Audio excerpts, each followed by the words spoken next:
अब देखो कुछ इंपॉर्टेंट टर्म्स के बारे में जान लेते हैं जो मैं एसएचएम में यूज करूंगा। देखो ये जो पीपीटी भी आप पढ़ रहे हो इसका मैंने नाम दिया इंट्रोडक्टरी पीपीटी। इसमें सिर्फ बेसिक्स के बारे में बात होती है, ठीक है। चलो देखो इंपॉर्टेंट टर्म्स ऑफ एसएचएम में क्या है। डिस्प्लेसमेंट आपको पता है कि अगर मीन पोजीशन से क्या जो मीन पोजीशन से आगे पीछे हो रहा है उसको डिस्प्लेसमेंट कहते हैं, ठीक है। कुछ स्टूडेंट्स लोग क्या करते हैं, ये एक पार्टिकल की मीन पोजीशन है, ठीक है। पार्टिकल यहाँ रखा हुआ है, अब वो यहां से जाके मूव कर लिया यहाँ पे। मान लेते हैं ये मेरा है y और ये मेरा है x। What will be the displacement of the particle, बताओ। वेरी गुड, देख लेते हैं कैसे।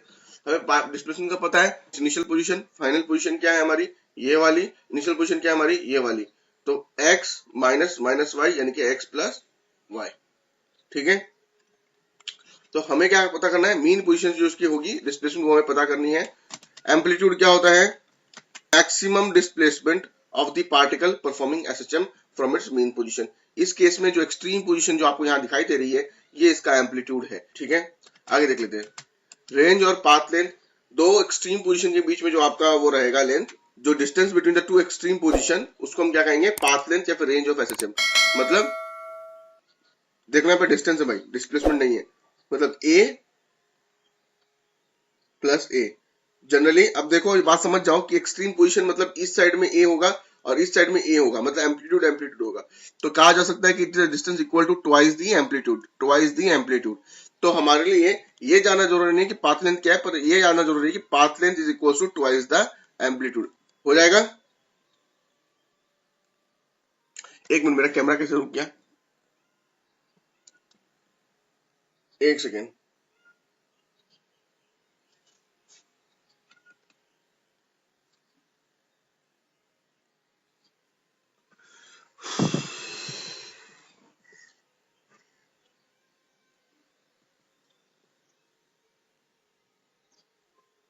वीडियो कनेक्शन लॉस्ट, एक सेकेंड देना मुझे।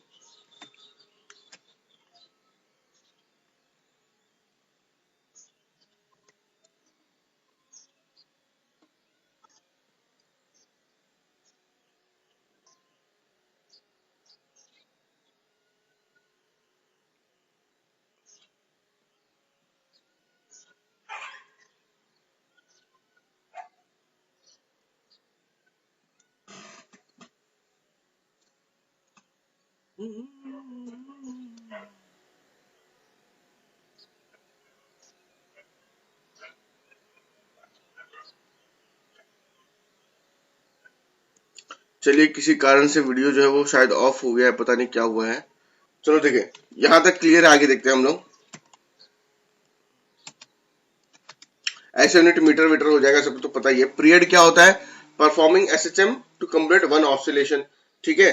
अगर एक ऑसिलेशन मतलब एक कंप्लीट ऑसिलेशन कंप्लीट करने में जो टाइम लगता है उसे हम कहते हैं पीरियड। फॉर एग्जांपल इसका जो फॉर्मूला होगा वो होगा T equals 2 pi by omega. ये बहुत ही इंपॉर्टेंट फॉर्मूला पड़ जाता है, हर बहुत जन भूल जाते हैं, तो इसका आंसर याद रखना है। जो भूल जाए वो ये बात याद रखे कि आपको अगर एक सर्कल है, एक एग्जांपल के तौर पर दे रहा हूँ, सर्कल से याद रखना है आप लोगों को। ये जो हमारा सर्कल है, ये सर्कल क्या होता है, यहां से लेके यहां तक हमारा पाई होता है एंगल, और यहां से लेके यहां तक हमारा कितना होता है, 2 पाई हो जाता है। तो time to complete one revolution will be 2 pi upon velocity, angular velocity क्या होती है, ओमेगा। तो distance upon velocity is the time. तो ये इस तरह से हम लोग निकाल सकते हैं, अगर भूल जाओ फिर भी। ऐसा यूनिट सेकंड वेकेंड हो जाएगा, कोई दिक्कत नहीं है। फ्रीक्वेंसी क्या हो गई, number of oscillations of a particle performing SHM in 1 second. मतलब मान लेते हैं कि ये जो स्प्रिंग है 1 सेकेंड में 10 बार ऑसिलेट करती है 1 सेकेंड में, तो इसकी फ्रीक्वेंसी क्या हो जाएगी, इसकी फ्रीक्वेंसी क्या हो जाएगी, 10, ठीक है, 10। अब एक बात समझिए, to complete one revolution, T seconds are required. To complete one revolution, T seconds are required. Sorry, उल्टा लिख दिया। In T seconds, one revolution is being done. तो in 1 second कितना हो जाएगा, तो आप बोलेंगे 1/t रेवोल्यूशन। तो यही तो पूछ रहा है ना कि 1 सेकंड में कितना मारेगा, यही तो हमारा फ्रीक्वेंसी है। चलिए कोई दिक्कत नहीं है, तो आगे बढ़ते हैं। n equals to 1/t, ठीक है। ऐसा यूनिट क्या हो जाएगा इसका, हर्ज हो जाएगा, यानी कि 1/सेकंड होता है। 1/सेकंड को हम लोग हर्ज के नाम से पहचानते हैं। टोटल फेज, सबसे खतरनाक चीज यही होता है, देख लो। टोटल फेज हाँ, टोटल फेज जो होता है किसी भी ऑसिलेटिंग पार्टिकल का किसी भी इंस्टेंट पे वो हमें क्या बताता है, ये हमें ये बताता है कि वो पार्टिकल का उस वक्त स्टेट क्या है with regards to position and direction of motion. मतलब अगर मुझे फेज पता है किसी भी पार्टिकल का, तो मुझे ये पता रहेगा कि वो पार्टिकल जो है इस वक्त यहां से इतने एंगल पे है और उसका डायरेक्शन ऑफ मोशन जो है वो इस डायरेक्शन में हो रहा है। ठीक है, तो ये वाला होता है। अगर मान लेते हैं कोई एसएचएम है जो आपने अभी तक पढ़ा था, x equals to a sin omega t, अगर उसमें कोई फेज आ जाता है तो मान लीजिए कोई फेज आएगा तो हम उसको फाइव नॉट लिखेंगे। लेकिन जो टोटल फेज रहेगा, ये इनिशियल फेज है उसका, ठीक है। इनिशियल फेज मतलब जो हमारा पार्टिकल है ऐसे करके वो कहीं ना कहीं यहां से स्टार्ट कर रहा है, फाइव नॉट है, यहां से वो स्टार्ट करेगा और फिर यहां से चलते फिरते जाएगा। ठीक है, तो वो कहने का मतलब ये बोलना चाह रहा है वो कि अगर टोटल फेज मान लेते हैं हमारा 5 है, तो ये जो पूरा का पूरा जो कहानी आपको दिखाई दे रहा है, ये पूरा का पूरा कहानी, इसे हम टोटल फेज कहेंगे।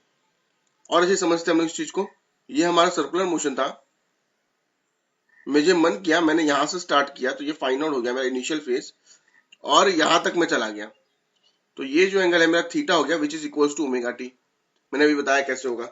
तो ये तो हो गई हमारी equation, x equals to a sine हमारा क्या था omega t plus initial phase. लेकिन टोटल फेज क्या हो जाएगा, ये पूरा का पूरा omega t plus phi naught, total phase पूछेगा तो ये हो जाएगा 5, यानी कि x equals to a sine phi naught, sorry 5। फेज वाली समान क्लियर हो रही है, ठीक है। आगे देखते हैं।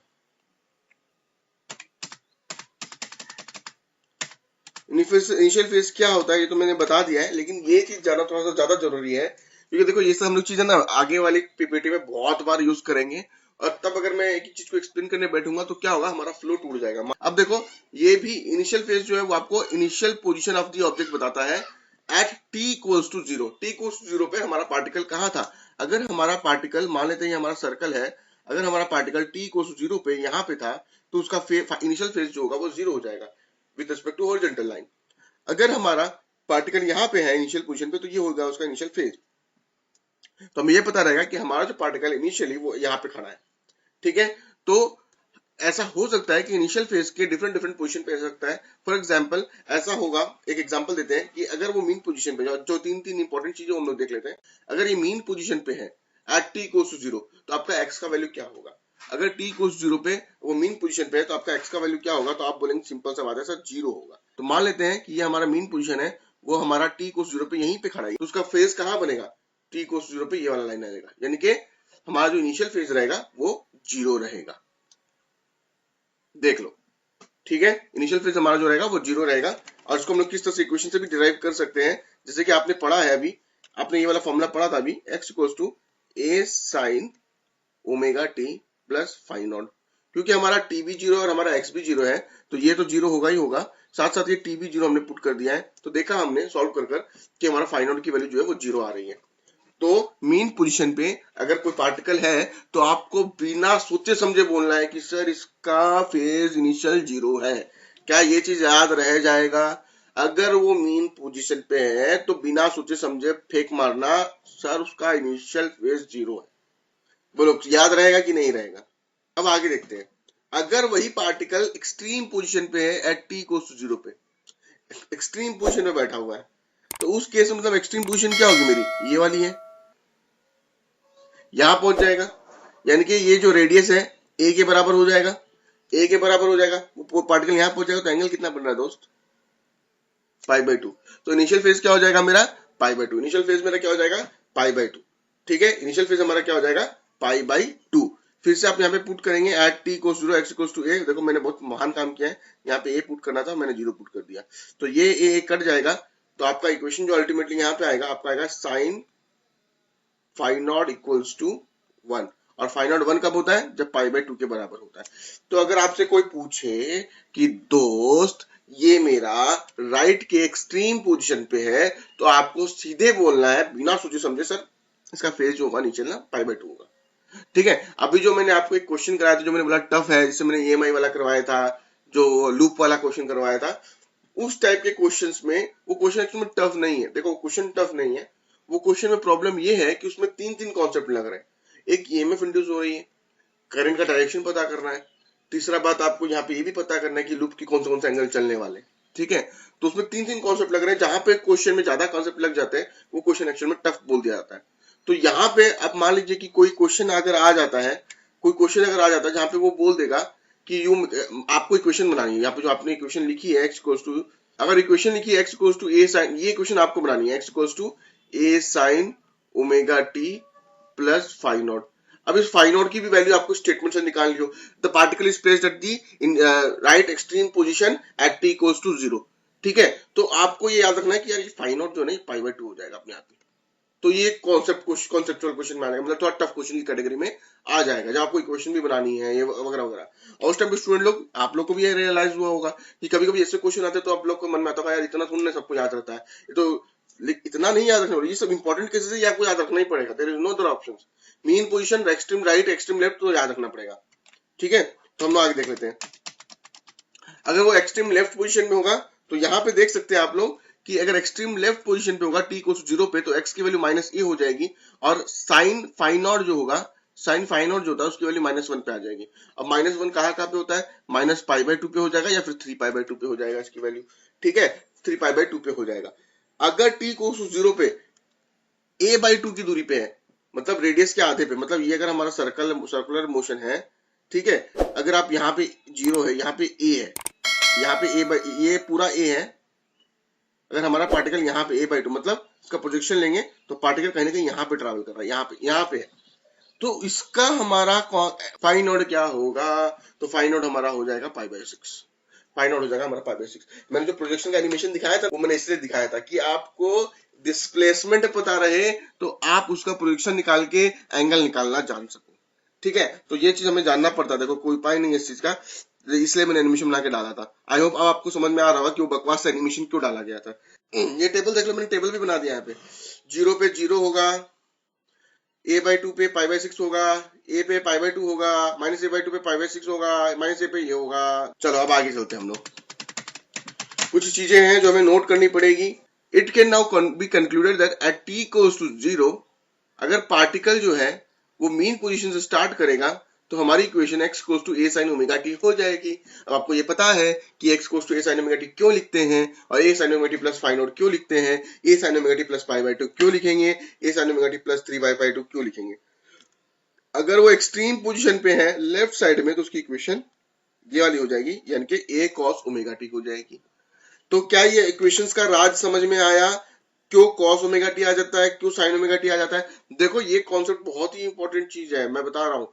मतलब ऐसा हो सकता है कि पहले डिस्कस ना हो या फिर हुआ भी होगा और आप लोगों ने उसको इग्नोर मार दिया होगा। ये बहुत इंपॉर्टेंट चीज है, छोटी छोटी चीज हमारे बहुत काम आने वाली है। तो अगर हमने ये बात समझ ली है तो हम कुछ एमसीक्यूज करेंगे, भगवान से बताओ।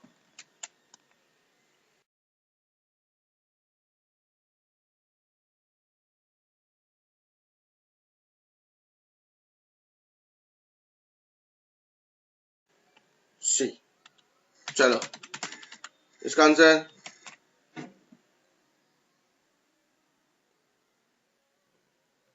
चलो